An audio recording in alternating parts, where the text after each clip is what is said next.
Hey, what's up les archis? Dans cet épisode, on va parler des projets NFT les plus hypés qui sortent dans les prochaines semaines, voire les prochains jours. C'est maintenant que ça se passe. Je vais vous donner une review rapide de chacun de ces projets et mon opinion derrière ça. Pour celles et ceux qui n'ont pas suivi, ces dernières semaines ont été hyper mouvementées en termes de projets à fort potentiel et on a aujourd'hui plein d'autres projets encore plus intéressants à aborder ensemble. Croyez-moi, vous ne voulez absolument pas louper ça. D'ailleurs, à la fin de la vidéo, je vous parle d'une collection accessible dès maintenant sur le marché secondaire à absolument suivre selon moi parce qu'elle risque de décoller dans un futur très proche. Avant de commencer, n'oubliez pas d'envoyer un pouce bleu et de vous abonner les archis, c'est hyper important et ça fait pas de mal à un ours. Maintenant que tout est dit, bienvenue dans l'Archiverse. Et juste avant de commencer cette vidéo les archis, ce ne sont pas des conseils financiers, je ne suis pas conseiller financier, alors n'oubliez surtout pas de faire vos propres recherches parce que le marché des NFT est un marché hyper volatile. Générique.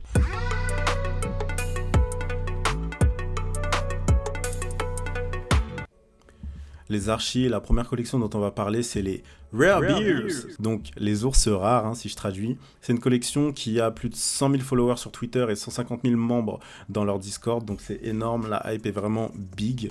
On va checker l'art très rapidement, donc ce qu'on peut voir, c'est que c'est des petits ours stylés. Vous voyez, le design là, c'est unique, assez intéressant. Ça, c'est en partie parce qu'ils ont un artiste qui a sa patte. Donc, l'artiste s'appelle Inox. Inox, c'est un artiste qui a quand même réussi à bâtir une communauté de 40 000 followers et ça, c'était avant de bénéficier de la hype du projet.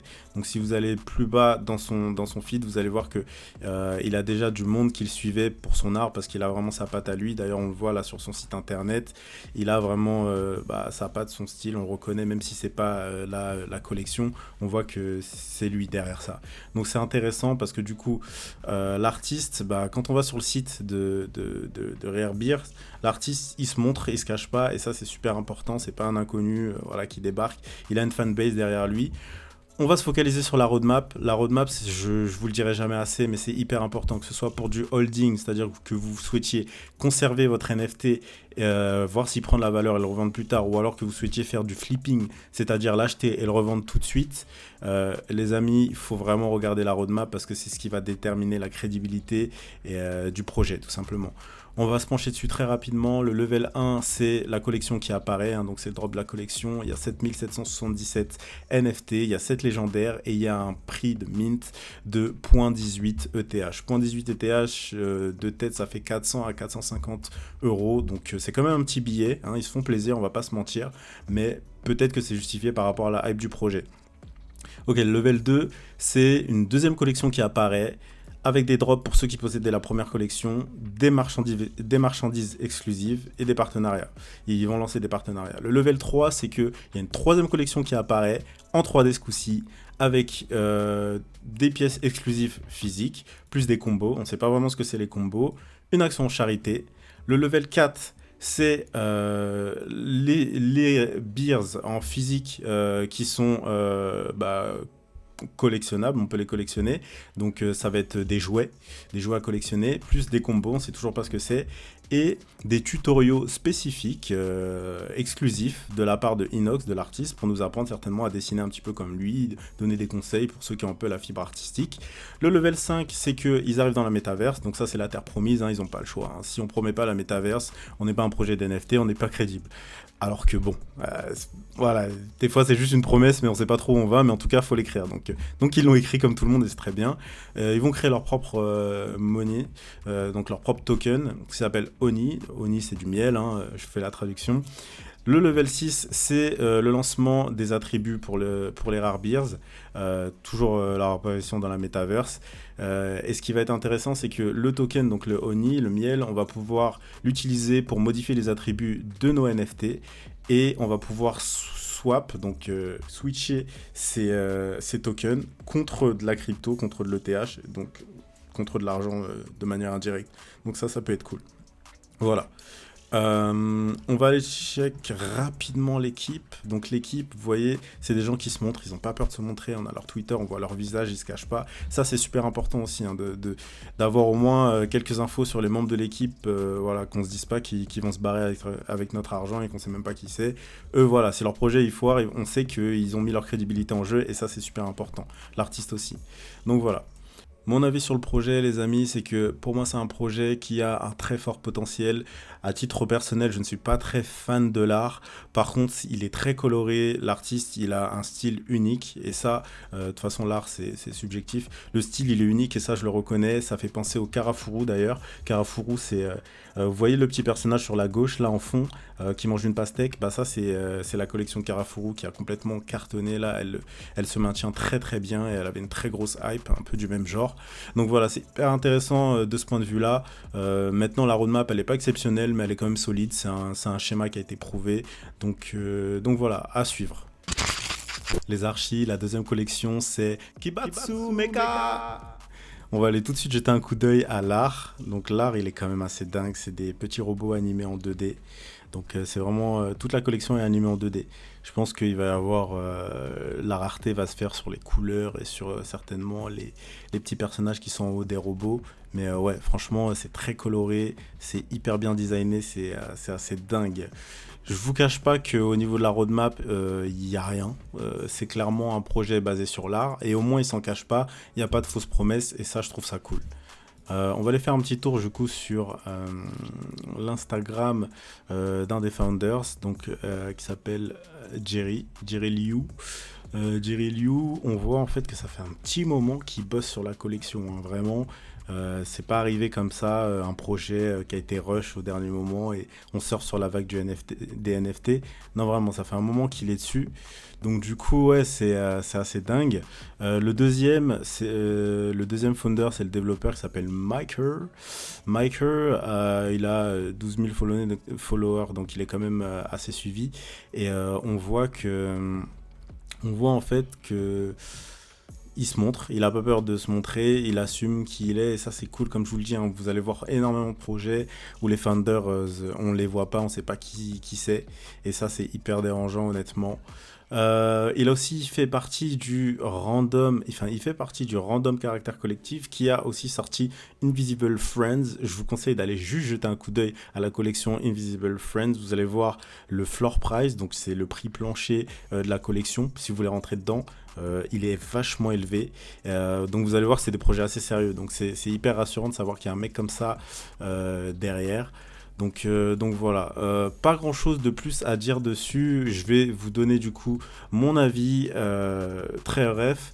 Moi je pense que c'est une collection qui a un fort potentiel parce que l'art il est dingue. Ça fait un moment qu'il bosse dessus comme on a pu le voir et donc ça c'est hyper intéressant.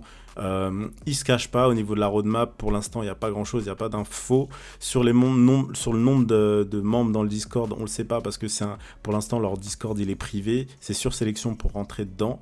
Donc voilà. Au niveau de la team, ce qui est bien, c'est qu'on voit les membres. Donc moi, je pense que c'est un projet qui a vraiment un fort potentiel.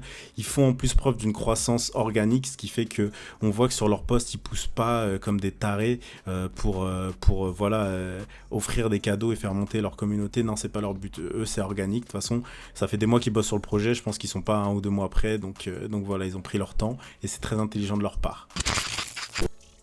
Les archis, la troisième collection, c'est Skulltoons, composé de 7777 squelettes, designés en 3D, comme on peut le voir là. Franchement, le design est assez dingue. On va même aller faire un tour sur leur Instagram pour en voir un petit peu plus. Là, vous voyez en fait que c'est une collection qui est basée sur d'autres œuvres déjà existantes. Là, trop marrant, on a Batman. Là, on a ce qui semble être Naruto. Franchement, ça me fait délirer comment ils l'ont fait. Et on en a d'autres que je ne reconnais pas. Tiens, là, on a Mickey. Et les autres, je les reconnais pas. Donc, n'hésitez pas à me dire en commentaire si justement vous en reconnaissez que j'ai pas connu. Ça me permettrait de m'éduquer en termes d'art. Donc, n'hésitez pas, les amis. Franchement, je suis preneur d'informations. Dites-moi tout ça en commentaire. Au niveau de la team, on n'a pas plus d'infos que ça. Là, on a l'artiste. L'artiste s'appelle Teodoru Badiou. On voit qu'il est très talentueux parce qu'il fait vraiment les choses de ses mains. Donc vraiment là, il y a pas grand chose à dire, il y a vraiment du talent, je vous laisse aller voir par vous-même. Il est pas très connu, mais bon, c'est possible qu'il explose en même temps que la collection, parce que l'art est quand même assez dingue, et j'ai envie de dire, faut bien un début à tout. Au niveau de la roadmap, les archis, on n'a pas d'informations pour l'instant. Ce que je peux vous dire, c'est qu'on a 100 000 followers sur Twitter et 100 000 membres dans le Discord, donc c'est assez énorme. Il y a de la hype, il y a une grosse demande, les gens sont très actifs aussi dans le chat du Discord, donc ça c'est hyper important. Ma review du coup très rapide sur cette collection, c'est que c'est une collection qui se base sur d'autres collections, donc va falloir faire attention aux droits d'auteur. Ça par contre c'est quelque chose sur lequel je veux attirer votre œil. Ils sont pas à l'abri de se prendre une plainte par alors je sais pas qui produit Naruto, mais par la franchise Naruto ou par DC, et s'ils décident d'en faire d'autres type Marvel, par Marvel ou bien même par Disney parce qu'ils sont inspirés de Mickey, on sait jamais. Donc ça c'est quelque chose sur lequel il va falloir faire attention, mais en dehors de ça, l'art il est quand même assez dingue. On n'a pas plus d'infos sur la roadmap, donc pour l'instant il faut continuer à suivre le projet, mais en tout cas il est parmi les plus hypés, il suffit de voir la communauté. Donc voilà. Les archis, la 4e et dernière collection, c'est Possessed. C'est une collection de petits bonhommes animés en 2D.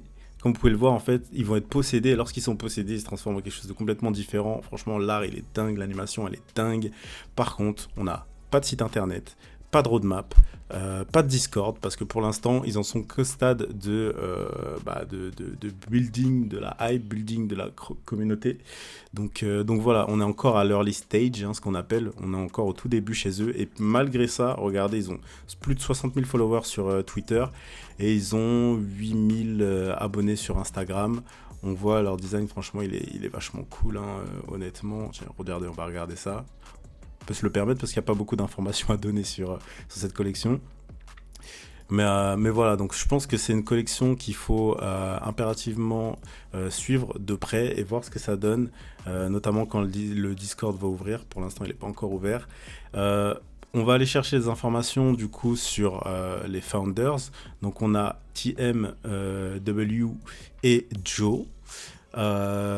Ce ne sont pas des personnalités publiques, on ne voit pas vraiment leur visage. Par contre, ils ont chacun créé un projet en amont. On voit que TMW, il a fondé un projet qui s'appelle Hubble. Donc je vous laisse regarder, mais en tout cas, ça veut dire que c'est quelqu'un qui est capable de créer des business. Donc ça, c'est intéressant, des business viables, logiquement. Et Joe, qui a créé Point Studio. Donc pareil, je vous laisse aller voir et creuser en profondeur.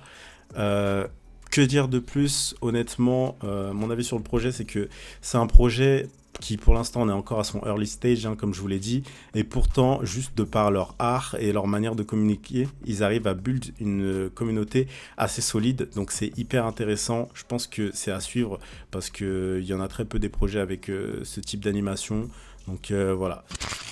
Les archis, on arrive bientôt à la fin de cette vidéo. Comme promis, la collection accessible dès maintenant, c'est Deepies, une collection qui a été personnellement soutenue par Snoop Dogg. Il s'est pointé durant leur Twitter live avec une chanson qu'il avait rédigée pour eux en featuring avec Sia, et ça a complètement contribué à faire exploser la hype, sachant qu'il y a aussi d'autres personnalités qui soutiennent le projet.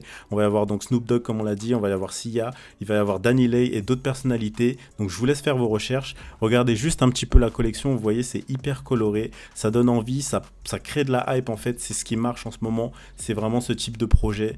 Donc voilà, c'est un projet à suivre. Sachez que dans mon groupe d'alpha, un groupe d'alpha, c'est un groupe où justement les passionnés d'NFT qui ont un peu d'argent à dépenser, qui cherchent justement à faire de l'argent avec les NFT, vont échanger. On va échanger et puis on va s'apporter des conseils. Telle collection, elle va peut-être péter, etc., etc.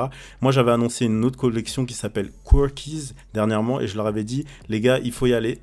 La collection, elle était à 0,5 ETH, donc vous voyez, elle était un peu plus chère que Deepies, et Là, ces derniers jours, elle est passée à 1,7 ETH, donc grosso modo, on est à plus de 2500 € de bénéfices nets pour ceux qui ont écouté mes conseils. Si la vidéo t'a plu, n'hésite pas à t'abonner et à activer la cloche, comme on l'a déjà dit, ça fait pas de mal à un ours. Et puis, si t'as aimé le contenu, sache que je compte produire de plus en plus de vidéos comme ça, où je vous donne des pépites, donc à mon avis, tu veux pas louper ça. Sur ce, on se reverra certainement dans l'Archiverse.